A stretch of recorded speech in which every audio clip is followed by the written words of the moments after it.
درود، به کلیپ جدید از کانال انیمیشن تئوری خیلی خوش اومدین.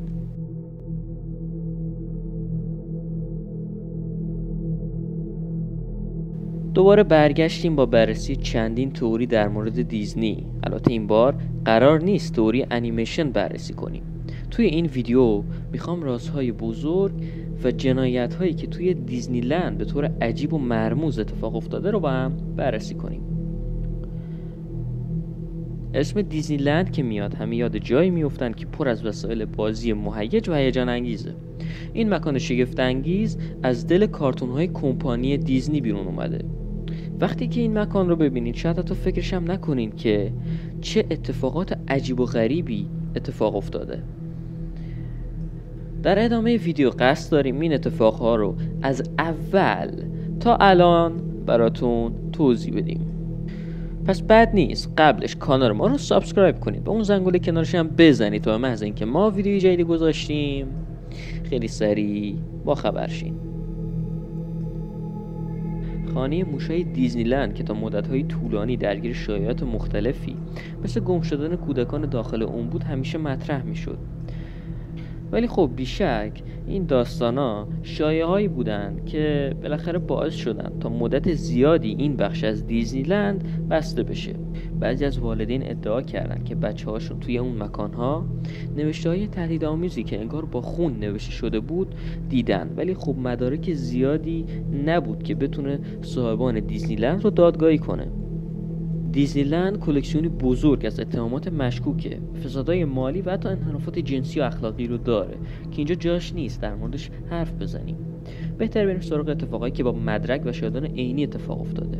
به طور مثال در سال 2007 وقتی یک پسر بچه نوجوان در حال بازی راکن رولر کوستر در دیزنی لند پاریس بود، از شدت استرس این بازی دچار سکته قلبی شد و در کمتر از چندین ثانیه جون خودش از دست داد. چطور ممکنه بازی موزیکال باعث مرگ بچه بشه؟ از نظر علمی یکی از علتهای این حادثه میتونه موسیقی بازی هم باشه.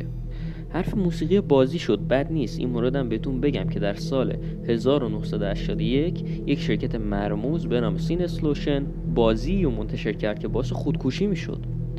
بازی در نگاه اول بسیار ساده و جذاب بود، ولی پس از مدتی گزارش‌های از جمله شنیدن صدای جیغ یک زن، مشاهده چهره‌های عجیب در گوشه و کنار صفحه نمایش شنیده شد.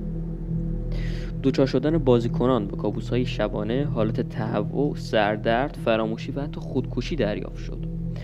حدود یک ماه پس از انتشار همه کابینه‌های بازی به طور کامل جمع‌آوری شد. نکته جالبش هم اینه که این کابین بازی توی دیزنی لند پاریس وجود داشت. سری اتفاقای وحشتناک دیزنی لند پاریس خیلی طولانی تر از این حرفاست. مثلا در سال 2010 یک مدیر رستوران در دیزنی لند پاریس خودشو کشت و پیامی رو به زبان فرانسوی روی دیوار حکاکی کرد که معنای اون جمله میشد: من نمیخوام بیشتر از این برای میکی کار کنم. منظورش از میکی قطعاً میکی موس بوده، وگرنه چه دلیلی میتونه داشته باشه که این جمله رو روی دیوار بنویسه. به چندین سال عقب‌تر برمیگردیم. در بین سالهای 1973 تا 74 تعداد زیادی کودک و نوجوان که برای بازی و تفریح به این سرزمین رویایی اومده بودن جون خود از دست دادن. نکته جالب این مرگا این بود که همه این افراد در قسمت رودخانه آمریکا و همگی هم به دلیل نقض قوانین جان خود را از دست دادن. دو برادر که یکی 17 ساله و یکی 15 ساله بودن بعد از بسته شدن دیزنی لند به صورت مخفیانه وارد اونجا شدن و خب در حالی که سعی داشتن از روی رودخونه عبور کنن اونجا غرق شدن. البته چندین سال بعد از این اتفاق مجدداً برای یک پسر ماجراجوی دیگه هم این اتفاق در همین مکان افتاد. این اتفاق باعث شد عموم مردم از بازدید از این رود خودداری کنن، چون این مکان رو شوم میدونستن و خب حق دارن وقتی این همه حادثه مشابه توی اون مکان اتفاق افتاده. در سال 1974 یکی از کارمندان این پارک دابیستون نام داشت، در حالی که در میان دیوارهای چرخشی و ثابت تئاتر موزیکال امریکن سینگز قرار داشت، این دیوارها به هم نزدیک شده و در اثر له شدگی جون خود را از دست داد.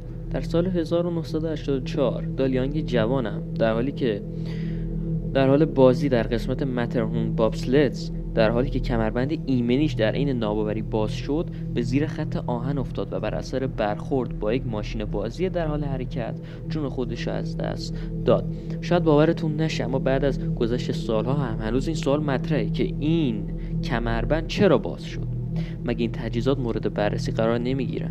در اون زمان بسیاری از بازرسای بیمه روی این مسئله کار میکردن، اما در آخر همین پرونده بدون جواب باقی موند. اما اینها تنها چند مورد کوچیک از اتفاقاتیه که در تمامی دیزنیلندهای دنیا اتفاق میفته. همه این اتفاقا واقعی بودن و اسناد و مدارکشون هم موجوده. خلاصه که اگه از این ویدیو خوشتون اومد و دوست دارین قسمت‌های بعدی این موضوع هم براتون بسازیم، حتما لایک کنید و کامنت هم بذارین که مطمئن باشین میخونیم. خیلی دوستتون داریم. مراقب خودتون باشین، مراقب خانواده هم باشین. تا یه ویدیو دیگه، بدرود.